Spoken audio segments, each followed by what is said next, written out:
السلام عليكم ورحمة الله وبركاته. في البداية كده ما تنسونيش باللايك، ولو كنتوا لسه جداد معانا ما تنسوش تشتركوا في القناة وتفعلوا زر الجرس عشان أول ما ننزل أي فيديو جديد يوصل لكم إشعار بأننا نزلنا فيديو جديد. وكل سنة وأنتم طيبين بمناسبة عيد الأضحى المبارك، وأعاده الله علينا وعليكم بالخير واليمن والبركات. وفيديو النهارده زي ما انت شفت في العنوان انه هيكون عن تحميل لعبه دريم ليج 2019 بمود الاهلي المصري، مود احترافي جدا، والمود دوت من تصميم دي زد هاكر، وسايب لك رابط قناه دي زد هاكر في اول تعليق انا مثبته. المود دوت اول حاجه بيغيرها اللي هو الغلاف الخاص باللعبه، بحوله لك لغلاف خاص طبعا بالنادي الاهلي، غلاف احترافي جدا. مش بس كده، بيغير لك خيار المالتي بلاير الى شكل احترافي جدا، وبيغير لك القوائم الخاصه باللعبه الى قوائم برضه خاصه بالنادي الاهلي، قوائم احترافيه جدا. نستعرض الغلاف وخيار المالتي بلاير والقوائم لما نحمل اللعبه. مش بس كده، الفريق الخاص بيك بيكون فريق النادي الاهلي باخر الانتقالات وباخر الاطقم، وهستعرض لكم الفريق والاطقم لما نحمل اللعبه. ومش بس كده، المود دوت بيحل لك مشكله الشعارات، لان لعبه دريم ليج 2019 زي ما اغلبكم عارف ان اللعبه ما واخداش الحقوق انها تحط شعار اي فريق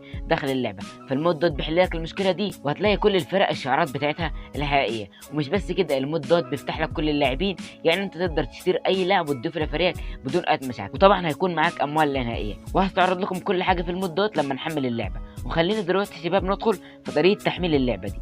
وفي طريقه تحميل اللعبه دي هنحتاج برنامج اسمه زي ارشيفر، وسيب لك الرابط بتاعه في وصف الفيديو. فانت بعد ما تحمله من الرابط اللي سابه لك في وصف الفيديو، فهتدخل عليه عادي خالص.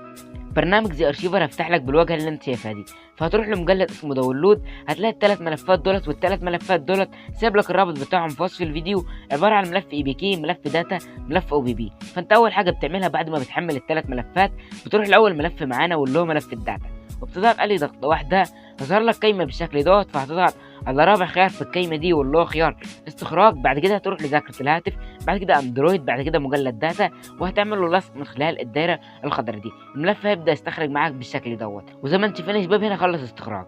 فانت بعد كده بترجع لذاكره الهاتف مره ثانيه، مجلد داونلود مره ثانيه، وتروح لتاني ملف معانا واللي هو ملف الاي بي كي، وبتضغط عليه ضغطه واحده هيظهر لك قائمه بالشكل دوت، فهتضغط على اول خيار في القائمه دي واللي هو خيار عرض، هتلاقي جواه ملف اي بي كي بالشكل دوت، فهتضغط على ملف الاي بي كي دوت ضغطه واحده هيظهر لك قائمه بالشكل دوت، فهتضغط على اول خيار في القائمه دي واللي هو خيار تثبيت. الملف هيبدا يفتح معاك بالشكل دوت، بعد كده هيوديك لواجهه التثبيت، وانت هنا بتثبت ملف الاي بي كي عادي خالص من خلال انك هتضغط على تثبيت ملف الاي بي كي، هبتدي تثبت معاك بالشكل دوت، وهيطول شويه على ما يخلص تثبيت، فانا هستناه على ما يتثبت وارجع له.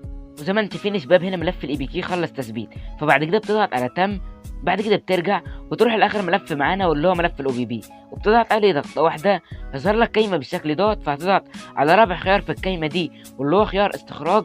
بعد كده هتروح لذاكره الهاتف، بعد كده اندرويد، بعد كده مجلد اسمه او بي بي، وهتعمل له لصق من خلال الدائره الخضراء دي. الملف هيبدا يستخرج معاك بالشكل دوت، وهيطول شويه على ما يستخرج، فانا استناه على ما يستخرج وارجع له.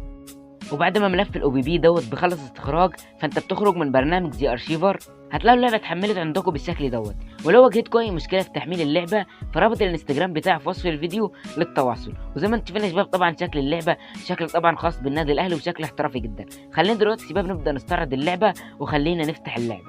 في بدايه فتح اللعبه هيظهر لك قائمه بالشكل دوت، فانت بتديله الصلاحيات من خلال انك تضغط على سماح. وزي ما انتم شايفين يا شباب هنا طبعا عندنا صوره اللاعب مجدي قفشه، زي ما انتم شايفين يا شباب صوره احترافيه جدا. وزي ما انتم شايفين يا شباب هنا اللعبه فتحت، وزي ما انتم شايفين يا شباب الغلاف الاحترافي الخاص باللعبه برضه يا شباب عندنا صوره اللاعب مجدي قفشه، مكتوب هنا يا شباب دي ال اس 22 الاهلي اس سي. زي ما انتم شايفين يا شباب الغلاف احترافي جدا، وورا طبعا اللاعب مجدي قفشه. زي ما انتم شايفين يا شباب موجود نسر النادي الاهلي، والخلفيه البلور الاحمر. زي ما انتم شايفين يا شباب الغلاف احترافي جدا، والالوان بتاعت الغلاف الوان متناسقه واحترافيه جدا. خلينا اول حاجه يا شباب نبدا نستعرضها واللي هو خيار المالتي بلاير. واول حاجه هتلاحظها ان شكل خيار المالتي بلاير اتغير وبقى باللون الاحمر زي ما انتم شايفين قدامكم. خلينا دلوقتي شباب ندخل لخيار المالتي بلاير، وزي ما انتم شايفين يا شباب دوت خيار المالتي بلاير. وزي ما انتم شايفين عندنا صوره الحارس محمد الشناوي، وفي ايده طبعا كاس افريقيا. زي ما انتم شايفين قدامكم يا شباب صوره احترافيه جدا. وزي ما انتم شايفين يا شباب القوائم الخاصه بخيار المالتي بلاير زي ما انتم شايفين يا شباب باللون الاحمر وشكلها احترافي جدا. فخلينا يا شباب نخرج من خيار المالتي بلاير ونروح يا شباب لخيار الكارير. وزي ما انت شايفين يا شباب دوت خيار الكارير، وزي ما انت شايفين يا شباب القوائم الاحترافيه الخاصه باللعبه. زي ما انت شايفين يا شباب عندنا صوره للاعب علي معلول ووراه نسر النادي الاهلي، وجنبه طبعا عندنا صوره لعيبه النادي الاهلي كلهم. زي ما انت شايفين قدامك يا شباب صوره احترافيه جدا. وتحت هنا يا شباب عندنا صوره اللاعب محمد الشناوي في ايده طبعا كاس افريقيا ووراه نسر النادي الاهلي. زي ما انت شايفين يا شباب طبعا القوائم باللون الاحمر وصور لعيبه النادي الاهلي. القوائم يا شباب احترافيه جدا زي ما انتم شايفين قدامكم. خلينا دلوقتي يا شباب نروح نستعرض الفريق الخاص بيه داخل اللعبه. زي ما انتم شايفين يا شباب عندنا فريق النادي الاهلي، عندنا محمد شريف، عندنا يا شباب طبعا اكرم توفيق، عندنا اللاعب طاهر محمد طاهر، عندنا اللاعب كهربا، عندنا ديانج، عندنا يا شباب طبعا حمدي فتحي، عندنا اللاعب بدري بنون، وعندنا يا شباب ايمن اشرف، وعندنا علي معلول، وعندنا يا شباب طبعا محمد هاني، وعندنا في حراسه المرمى الحارس محمد الشناوي. زي ما انتم شايفين قدامكم يا شباب تشكيل النادي الاهلي باخر الانتقالات زي ما انتم شايفين قدامكم.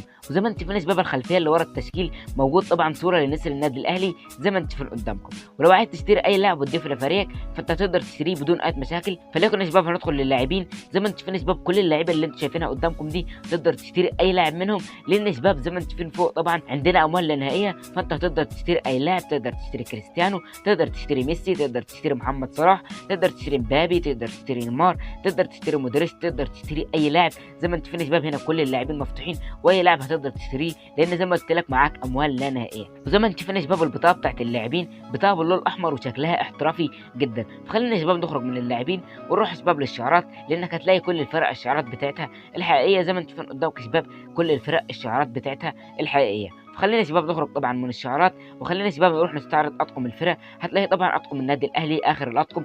زي ما انتم شايفين يا شباب دوت التيشيرت الاول، ودوت التيشيرت الثاني، ودوت التيشيرت الثالث، ودوت تيشيرت الحارس الاول، ودوت تيشيرت الحارس الثاني، ودوت تيشيرت الحارس الثالث. زي ما انتم شفتوا يا شباب اطقم اللاعبين واطقم الحراس كلها خاصه بالنادي الاهلي واخر الاطقم. فخلينا يا شباب نخرج من الاطقم. وزي ما انتم شايفين يا شباب هنا عندنا شعار النادي الاهلي الجديد زي ما انتم شايفين قدامكم. فخلينا يا شباب نخرج. وزي ما انتم شايفين يا شباب عندك الملعب متطور للنهايه. فخلينا يا شباب طبعا نخرج من الملعب، وخلينا يا شباب نخرج من هنا. وخلينا دلوقتي يا شباب نروح نستعرض الجيم بلاي الخاص باللعبه. زي ما انتم شايفين يا شباب طبعا تقدر تلعب باي تيشيرت، ودي مش محتاجه شرح ولا اي حاجه. فخلينا دلوقتي يا شباب نضغط على بلاي ونبدا المباراه.